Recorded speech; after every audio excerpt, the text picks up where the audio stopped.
Desember adalah bulan yang menarik. Ada dua mode yang terjadi pada bulan ini. Dia adalah bulan merenung dan juga bulan rencana. Kita merenung terhadap 1 tahun terakhir dan juga berencana terhadap tahun depan untuk tahun yang lebih gemilang. Saya yakin, saya juga percaya ada rencana tahun lalu yang tahun ini tidak terjadi. Tidak masalah, kita sudah menang beberapa langkah.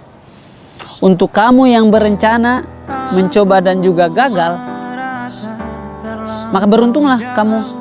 Sebab tidak semua orang berani mencoba. Sebab tidak semua orang punya rencana. Tetaplah berencana, tetaplah mencoba. Memang hidup bukan kompetisi. Hidup bukan kompetisi. Mereka bukan musuhmu, jangan jadikan mereka sebagai patokanmu untuk dikalahkan.